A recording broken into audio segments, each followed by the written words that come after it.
नमस्कार दोस्तों, आप लोगों का स्वागत है एक और नए वीडियो में। पिछली वीडियो में हम लोग इस क्वेश्चन तक कर लिए थे कि समुद्र की गहराई मापा जाता है तो फेडोमीटर से। आज हम लोग इस वीडियो में इस क्वेश्चन से शुरू करते हैं आरआरबी भोपाल से।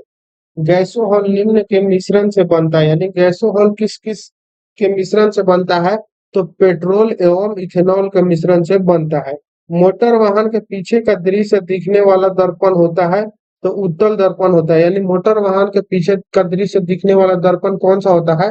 तो उत्तल दर्पण होता है। जब एक गैस के पात्र में दबाव डाला जाता है तो उसका द्रव्यमान क्या होगा? तो अपरिवर्तित रहेगा। यानी गैस के पात्र में जब हम दबाव डालेंगे तो उसका जो द्रव्यमान है वो अपरिवर्तित रहेगा। पीसीजी टीके के किस रोग के विरोध में लगाए जाते हैं? तो ट्यूबरक्यूलोसिस के रूप में विरोध के लिए लगाए जाते हैं। ठीक है, ये क्वेश्चन रिपीट हुआ है 2 बार 3 बार। ठीक है। मैलाकाइट किस धातु का खनिज है? तो तांबा का। मैलाकाइट किस धातु का खनिज है? तांबा का। लेंस की क्षमता क्या होता है? तो डायोप्टर होता है। ये बहुत आसान सवाल है और हमेशा पूछा जाता है। आरआरबी गोरखपुर का सवाल है अगला। केल्विन पैमाने के किस बिंदु पर जल उबलता है? तो 373 केल्विन पर जल उबलता है। ठीक है।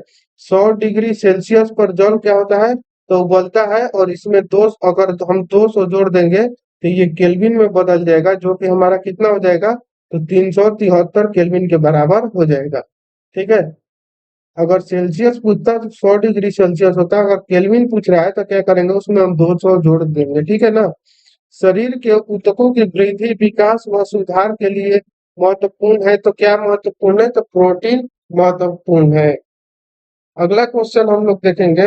कौन सा करे कौन सा ट्रिपल एंजिटन के द्वारा प्रतिरक्षित नहीं होता? तो टाइफाइड जो है वो ट्रिपल एंजिट के द्वारा प्रतिरक्षित नहीं होता है। संगमरमर का रासायनिक नाम क्या है? तो कैल्शियम कार्बोनेट। कैल्शियम कार्बोनेट जो है वो संगमरमर का नाम है। हंसाने वाली गैस का रासायनिक नाम क्या है?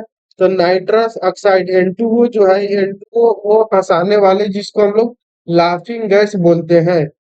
कैलामाइन किसका अयस्क है? कैलामाइन किसका अयस्क है? तो कैलामाइन जिंक का अयस्क है। अगला सवाल है आरआरबी अहमदाबाद का। नींबू का पीएच मान होता है तो नींबू का पीएच मान 2.2 होता है। कौन मानव रक्त का घटक नहीं है? तो डीएनए जो है वो मानव रक्त का घटक नहीं है। ध्वनि के शोरगुल का मापन होता है तो डेसिबल में।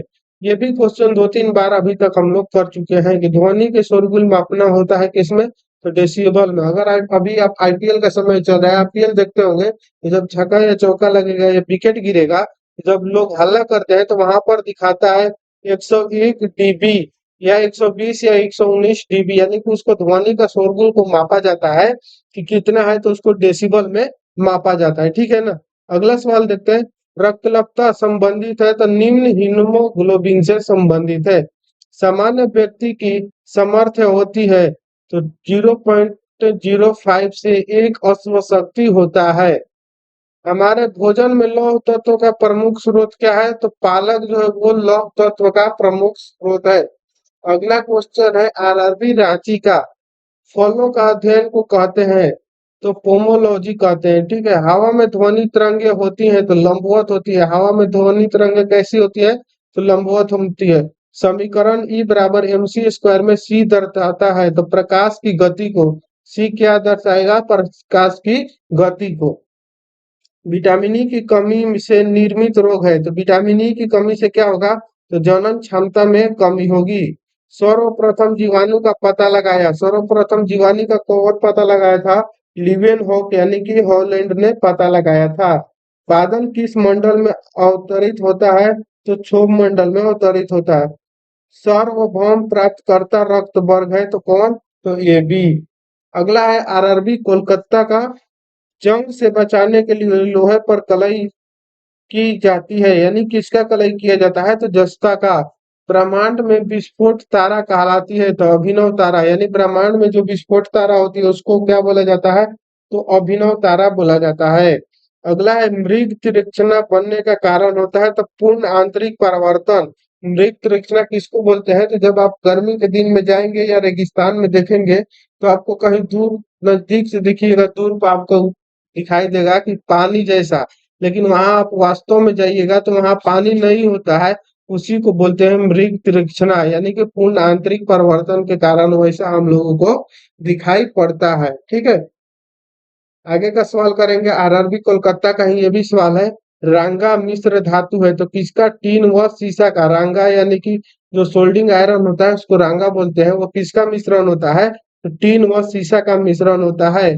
बायोगैस में मुख्यतः होता है, तो बायोगैस में मुख्यतः क्या होगा? तो मीथेन पाया जाता है। प्रतिध्वनि का कारण है तो ध्वनि तरंगों का परावर्तन। प्रतिध्वनि का कारण क्या है? तो ध्वनि तरंगों का जो प्रवर्तन है। कोशिका के अंदर सूचना प्रवाह होता है किसके द्वारा? तो आरएनए द्वारा। ग्लूकोमा एवं ट्रोकोमा बीमारी है, आंखों की बीमारी है। हेनरी की इकाई क्या है? तो प्रेरकत्व। सामान्य आंख के लिए स्पष्ट दर्शन की न्यूनतम दूरी कितनी होती है? तो 25 सेंटीमीटर होती है, यानी किसी वस्तु को साफ देखना है तो इसका न्यूनतम दूरी कितना होगा? तो 25 सेंटीमीटर होगा। अगला है आरआरबी रांची का सवाल है। एलपीजी किसका मिश्रण है? तो ब्यूटेन व प्रोपेन का मिश्रण है एलपीजी। कास्ट आयरन तन्य होता है, मैग्नीशियम मिलाने से ये क्या तन्य हो जाएगा। विद्युत ऊर्जा मापने के लिए उपयोग की जाने वाली मीटर कहलाता है केडब्ल्यूएच मीटर, किलोवाट आवर मीटर बोलते हैं। किस सेल को संग्राहक सेल कहते हैं? तो द्वितीयक सेल को हम लोग संग्राहक सेल कहते हैं। किस पदार्थ के प्रतिरोध का ताप गुणांक लगभग शून्य होता है? तो सिल्वर का प्रतिरोध का ताप गुणांक जो होता है वो लगभग शून्य के बराबर होता है। बैटरी की अवस्था ज्ञात की जा सकती है तो वोल्ट मीटर द्वारा। बैटरी की अवस्था ज्ञात की जाती है किसके द्वारा? तो वोल्ट मीटर द्वारा। आगे का जो क्वेश्चन आर बार भुवनेश्वर का है, इसको हम लोग नेक्स्ट वीडियो में करेंगे। अगर वीडियो से आपको लाभ मिला होगा, अगर ऐसा ही वीडियो देखना चाहते हैं तो आप हमारे चैनल को सब्सक्राइब करके जुड़ जाइए। मिलते हैं नेक्स्ट वीडियो में, तब तक के लिए जय हिंद, थैंक यू।